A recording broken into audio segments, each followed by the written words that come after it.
Alors,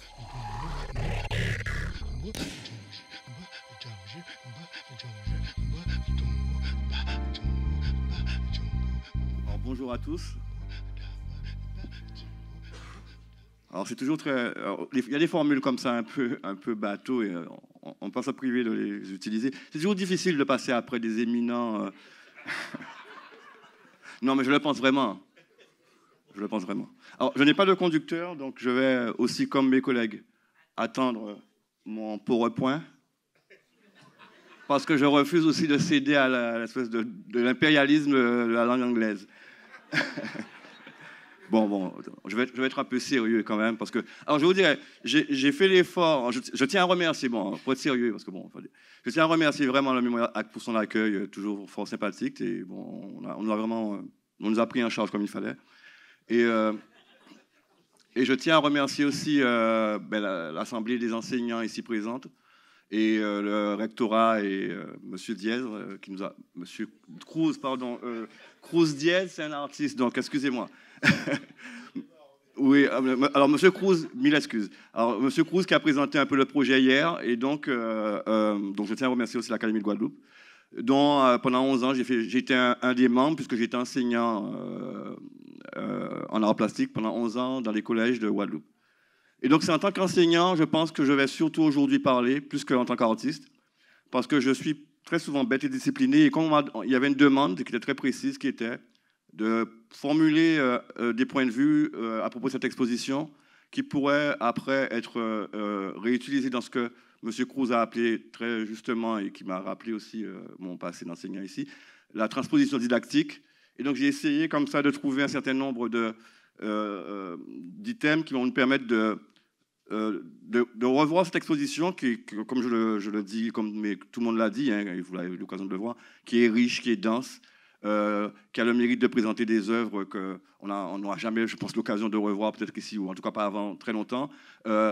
Moi, j'ai souffert pendant très longtemps, en tout cas toute ma scolarité, du fait que l'accès aux œuvres d'art a toujours été pour nous livresque. Et ça n'a rien à voir d'être en présence d'une œuvre, de voir la patine, les craquelures, le vernis, les cadres, etc. Et donc, je trouve que c'est une vraie chance qu'on donne à nos élèves et à nos enfants et à nous-mêmes de pouvoir voir, toucher de près des œuvres d'art de cette qualité. Donc j'ai décidé de poser un certain nombre de cadres, on dira de cadres, de questionnements. Et donc le premier, ça a été de me dire le modèle noir de l'objet d'étude au sujet pensant. Donc en fait, on a bien compris que le modèle, je ne vais pas parler du modèle tel qu'il a été évoqué hier, de façon très brillante par Madame Higonnet.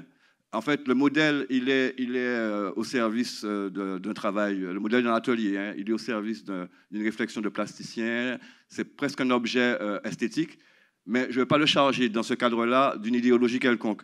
Donc, je pense, moi, plus aller du modèle comme étant un référent au sujet pensant. Alors, le modèle je vais commencer ma présentation en parlant de Saartjie Baartman, qui n'est pas un modèle, mais qui est pour moi l'anti-modèle.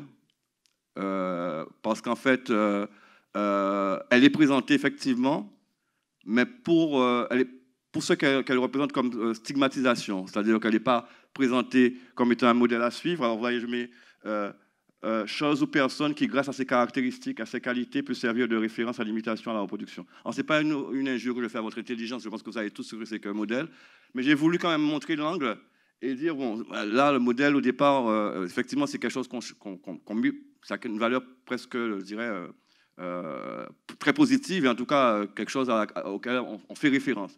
Et moi, je vais commencer par l'anti-modèle, qui est Saartjie Baartman, et qui est, à mon avis, un élément très important pour pouvoir expliquer un peu la dialectique dans laquelle je vais situer ma réflexion, c'est-à-dire passer de l'objet, le corps-objet, au sujet pensant. Alors, le corps, bon, c'est vrai que la problématique du modèle renvoie forcément à la problématique du corps. Et le corps, dans un premier temps, dans l'histoire de nos populations, en tout cas les populations noires, le corps est infamant. Mais je ne vais pas refaire l'historique. Bon, vous avez eu l'occasion de voir la magnifique exposition Le Zoo humain, les zoos humains. Et M. Jacques Marcel en a parlé hier. Donc, cette exposition arrive aussi, je crois qu'il y a une espèce de trajectoire, en tout cas, il y a un cheminement. Et donc, après les os humains, on arrive à cette exposition, le modèle noir. Donc, moi, j'essaie de retracer un peu, parce que de façon un peu scolaire, le parcours de pensée qu'il pourrait y avoir, l'espèce de fil ténu qu'il pourrait y avoir entre les os humains, cette exposition, le modèle noir, et ce qui pourra advenir après, de ce qui sera présenté ici. Donc, je commence par le corps infamant de Saoirse Bateman, La venue sous Tantote. On a tous vu cette malheureuse qui a été prise de son pays et qui a été montrée comme une chose. Hein. Et donc, la question du processus de réification, c'est quelque chose qui nous a concernés tous, puisque le Code noir, c'est quand même un document. L'historien, mon ami Frédéric Régent va sûrement bondir quand il va entendre dire un document. En tout cas, le Code noir stipulait que le corps de l'esclave était un bien meuble. Donc, le processus de réification, on commence par là. Nous étions des choses. Et je pense que de ces choses-là vont émerger des êtres, mais qui n'avaient jamais disparu. Hein, mais en fait, bon. Alors, l'exposition pose un point de focus, c'est la question de l'abolition de l'esclavage. C'est quand même quelque chose qui a, à mon avis, enfin pas à mon avis, qui a déterminé un changement de paradigme. Et c'est quelque chose que je pense qu'il faudrait peut-être interroger à l'aune de tout ce qui est dit dans l'exposition, mais ce qui sera dit aussi ici sur l'exposition. Je pose une question en fait. Est-ce qu'il y a un véritable changement de paradigme? Il est évident qu'historiquement, oui, il y en a eu un. Mais est-ce qu'il y en a véritablement eu un dans dans les interrogations et dans les constructions identitaires qui ont découlé de cette abolition? Alors, je vais commencer par... je me pose la question, mais je vais quand même faire comme si j'y crois à ce changement de paradigme et que je ne suis pas le seul à y croire, en présentant l'œuvre d'une artiste qui s'appelle Lavonne Bell, qui est une artiste des îles Vierges, et qui a réalisé donc, ce monument à la gloire d'une esclave. Et je présente cette pièce-là parce que, alors je ne vais pas en parler énormément, vous allez trouver des documents sur ce travail-là qui date de 2018. C'est dans un rapport de statuaire, dans une confrontation de statuaire, le fait que cette statue soit complètement noire, alors qu'on avait toujours été habitué à voir à la référence de la statuaire, c'était la référence grecque du marbre, et après ça a été les reprises des plâtres dans les musées, dans les écoles des beaux-arts, avec les approches académiques, où en fait le matériau était généralement blanc. Donc je crois qu'il n'est pas étonnant, enfin c'est pas un hasard si cette couleur noire du matériau est affirmée de façon aussi ostentatoire. Alors bon, la sculpture a été inspirée par Marie Thomas, connue comme l'une des trois reines Thomas, avec deux autres leaders féminins, et qui ont lâché, bon, je ne vais pas vous faire l'injure, je vous laisse lire, je ne vais pas lire pour vous. Et donc c'est une pièce qui est, à mon avis, bon, alors je la présente parce que je pense que on a aussi ici des propositions sculpturales relevant de positionnements commémoratifs sur des héros et des héroïnes de l'histoire de l'esclavage et particulièrement des résistants. Bon, je pense que vous connaissez tous les œuvres de Jackie Poulier, etc. Bon.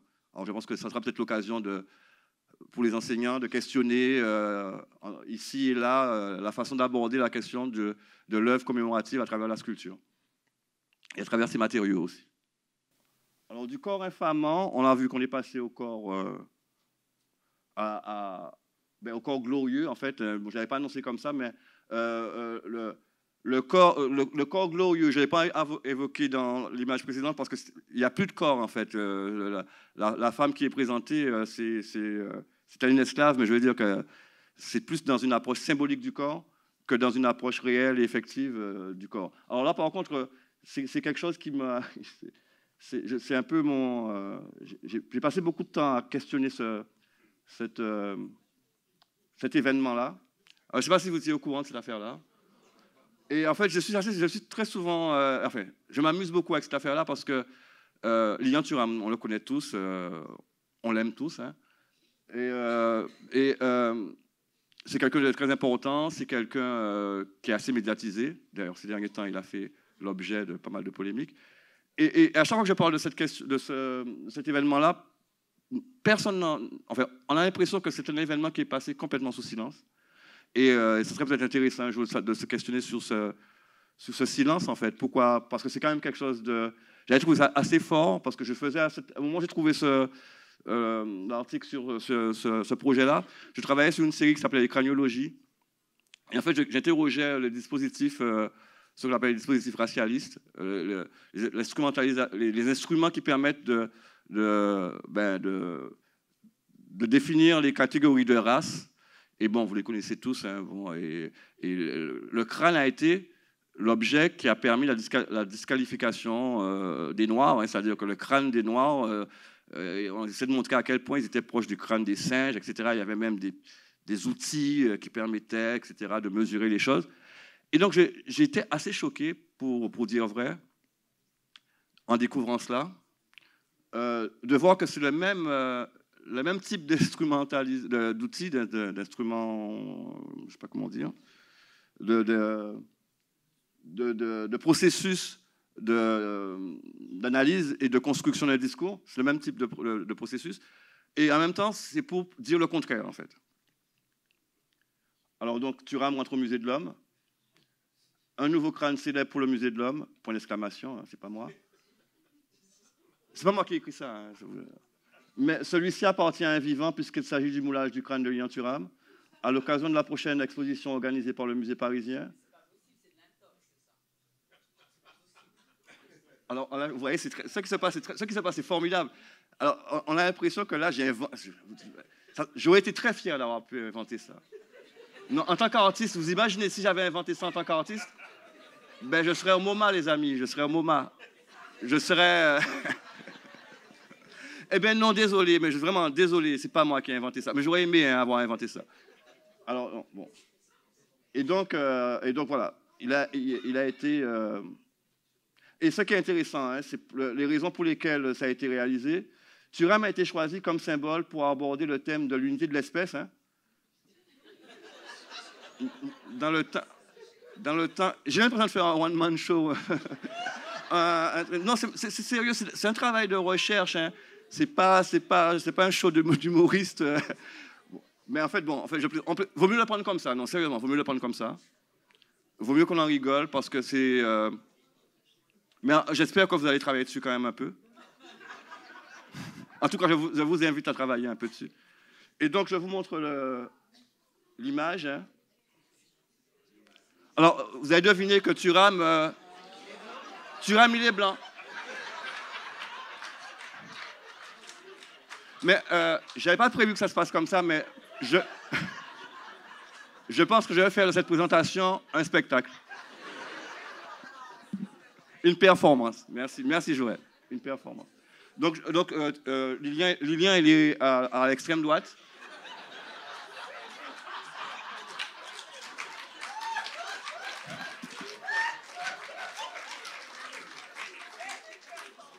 Et il est blanc.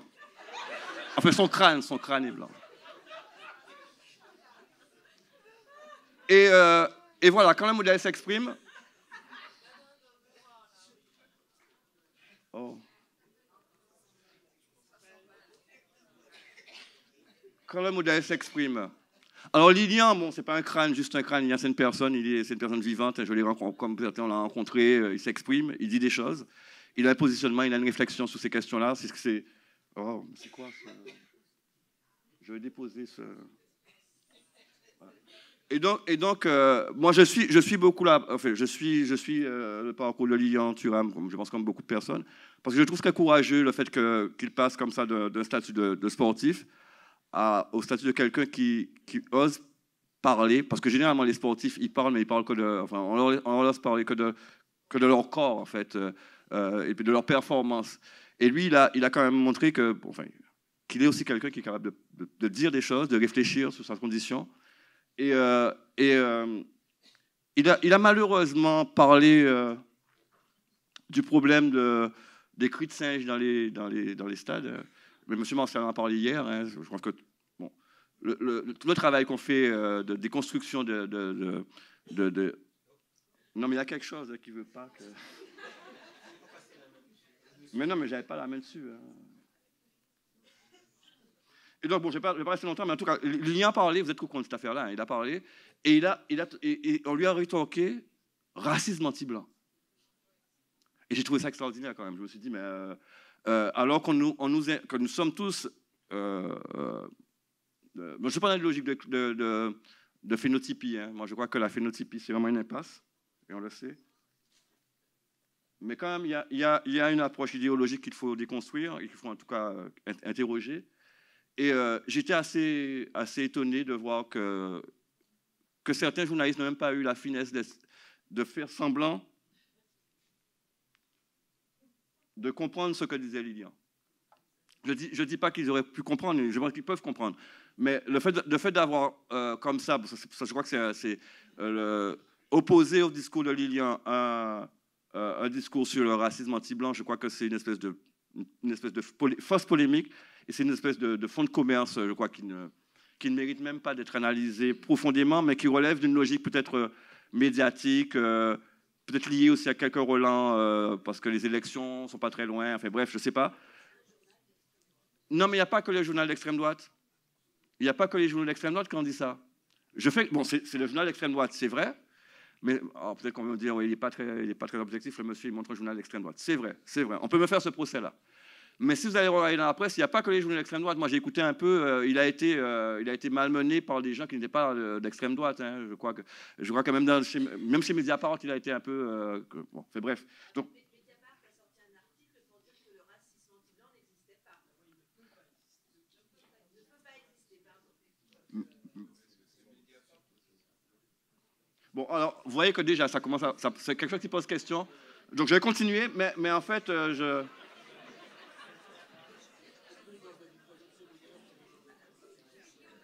Et donc, Lilian, on va pas, bon, si vous voulez après, on va discuter de cette affaire-là. Bon, c'est vrai que j'ai pris un journal d'extrême droite, mais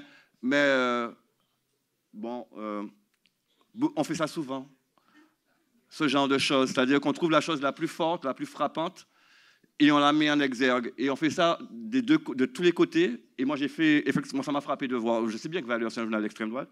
Mais bon, on va en voir ça. Mais Lilian a été vraiment, je trouve qu'il a été vraiment bousculé par des gens qui parfois sont des gens qui sont censés être des proches et sympathisants des causes, la cause des communautés stigmatisées, des communautés, bref, et des racisés, comme on dit. Alors maintenant, je vais aborder le modèle du point de vue de son rapport à la question du pouvoir. Et en présentant un travail d'un artiste noir américain qui s'appelle Kenny Wiley, et qui est un portraitiste. C'est un artiste qui est vraiment un portraitiste, parce qu'aujourd'hui, bon, vous avez bien compris que depuis l'invention de la photographie, l'art du portrait en peinture, c'est un genre qui a un peu disparu, mais il y a des artistes qui restent attachés à ce genre pour des raisons particulières, et Kenny Wiley en fait partie. Et donc, il a été invité en 2016 par la Maison Blanche à faire le portrait du couple présidentiel. Alors, il a fait chacun séparément. Et ce que j'ai trouvé intéressant, en fait, aussi, c'est que Kenny dit, mais ce que je n'ai pas dit à Obama, c'est qu'en faisant son portrait, j'ai fait le mien d'une certaine manière. Alors ça aussi, c'est cette façon que l'artiste a d'occuper son sujet et je dirais même d'incarner son sujet. C'est aussi une question qui pourrait être abordée dans les ateliers que vous allez aborder avec vos élèves ultérieurement. Alors voilà le portrait.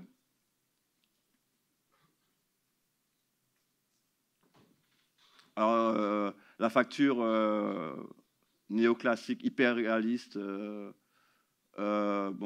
je ne vais pas faire l'analyse de l'œuvre à votre place. Vous êtes des enseignants en plastique pour la plupart, donc vous allez la faire avec vos élèves. Et je risque d'être mauvais en plus. Hein. Donc, pour que vous n'ayez pas à dire des choses, des contre-vérités à vos élèves. Moi, je vais faire le travail avec mes étudiants, c'est clair. Mais bon, alors, on n'est pas sûr. Alors, il faut savoir que Kenny Wiley travaille beaucoup aussi sur des modèles anonymes, des modèles noirs anonymes. Et j'ai cherché pour inscrire mon propos quand même dans une réalité géographique et présentielle et locale. Hein. Parce qu'il y a un paradigme. Moi, je crois que cette exposition aussi, c'est l'occasion d'interroger le paradigme local, le paradigme ici. Donc, j'ai trouvé chez mon ami Stan Musquier une pièce. Bon, Stan qui est là, qui est dans l'Assemblée. Et donc, je ne vais pas parler de son travail à sa place. Hein. J'ai trouvé intéressant, premièrement, qu'il portraitise un autre artiste. J'ai trouvé ça très intéressant. Parce que je ne crois pas qu'il y ait pléthore d'exemples de ce type, en tout cas ici. Et donc ce rapport, j'ai ma petite idée hein, pourquoi il a fait ce portrait de Joël Nankin. Je pense qu'il lui vaut une grande admiration quand même, c'est possible. Et après je me suis dit, ça serait intéressant d'interroger la façon de traiter le sujet et l'incarnation de Joël aussi. Bon, Joël, il est plutôt clair, il est plus clair que ça quand même. Et en fait, je me suis interrogé, je me suis dit, comment peindre noir. En fait, je crois que ce sont des questions vraiment que je me suis posées dans l'expo.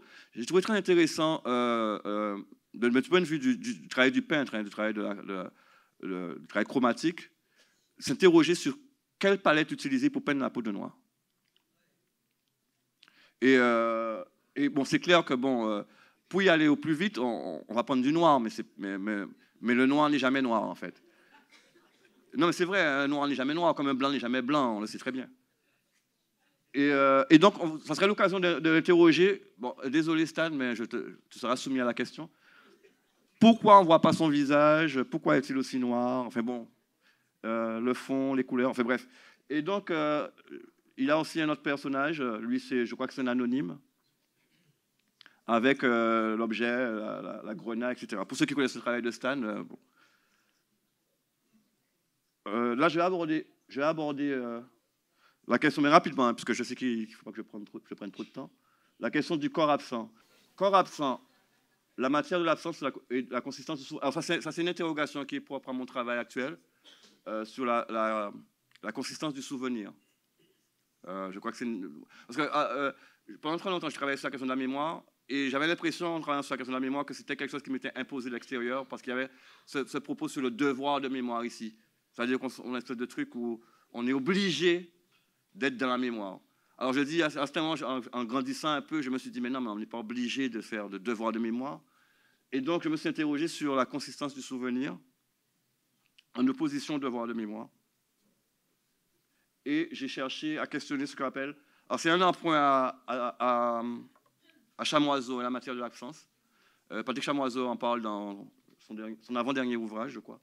Par rapport à la disparition, en parlant de la disparition de sa mère, il a parlé de la matière de l'absence. Et donc, la matière de l'absence, j'ai cherché une façon d'illustrer cette question-là avec la pièce très connue, je pense que vous la connaissez tous, Ghost de Kader Attia. Alors, pourquoi Ghost de Kader Attia? Parce que Kader Attia, c'est un racisé aussi. C'est un artiste d'origine algérienne. Et donc, il travaille beaucoup sur les questions de pouvoir, de colonisation, de domination, de système de domination. Et donc, je me suis dit, si on dirait que chez les gens issus des sociétés de population racisée, le corps est souvent abordé par son absence, par son absence, sa non-représentation. C'est une interrogation, je n'affirme rien, je questionne. Et alors, ça, c'est une pièce de Bruno P. Durand en DIY, donc c'est moi. Et c'est un travail qui s'appelle série Egun. Hein. Egun, c'est un terme qui sert à qualifier les défunts dans dans les religions afro-caribéennes, et notamment la Santeria. Et donc, ce sont des portraits qui sont faits à partir de portraits de défunts qui apparaissent dans France Antilles et qui sont réalisés au noir de fumée à la bougie. Et donc qui s'effacent en fait, qui ne sont pas fixés. Donc ce sont des œuvres qui justement s'opposent à la logique de conservation des musées et à la logique parce que bon, ça aussi c'est une question qu'on se pose.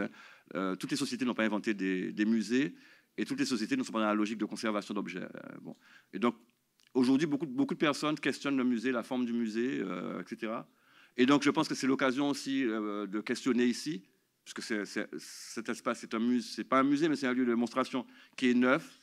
qui est jeune et qui peut s'interroger sur ces modalités de fonctionnement et inventer des modalités de fonctionnement peut-être, montrer des œuvres qui sont éphémères, questionner la conservation différemment, etc. Donc c'est réalisé au Noir de Fumée. Et donc je présente 2. Et donc par rapport à ce que je disais tout à l'heure, et ça sera presque la fin de mon propos, c'est sur la question de la construction mémorielle. Je pose des remémorations à commémoration. La commémoration vient d'extérieur. La demande est sous-tension extérieure. La remémoration est quelque chose un processus interne. Et je pense que nous devons travailler sur nous-mêmes, à partir de nous-mêmes, avant de questionner forcément, de demander à d'autres des réparations, etc. Je pense que nous devons travailler sur nous-mêmes. Mais bon, ça, ce sont des grandes questions qui risquent de créer beaucoup de polémiques, donc je vais arrêter là. Et donc c'est un travail récent que j'ai réalisé sur des cartons de bananes. Et ce sont des cartons de bananes qui ne sont pas assemblés, donc les pièces sont comme une espèce de puzzle. Et on peut partir avec les cartons, et donc l'image disparaît, se déconstruit, etc. Et donc ce sont des travailleurs de la banane des années 50 dans une plantation à la Martinique. Et alors, pour finir, je me suis dit qu'il faudrait finir sur une note joyeuse. Parce que bon, rester dans le noir et blanc, on peut passer à la couleur. Et donc, il y a un aspect de ce projet que j'ai trouvé intéressant. Alors, je ne vais pas donner mon point de vue sur le travail d'Abdel Malik. Moi, j'apprécie, mais j'ai trouvé intéressant que cette exposition a pu faire l'objet d'une appropriation par un artiste, Abdel Malik, qui a produit une œuvre musicale sur ce.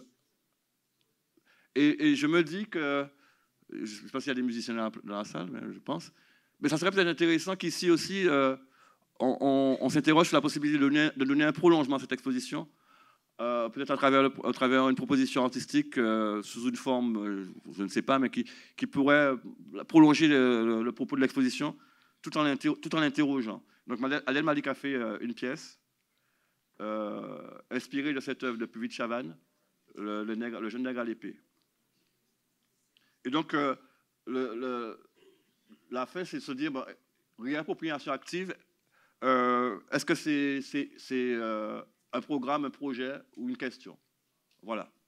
Je vous remercie.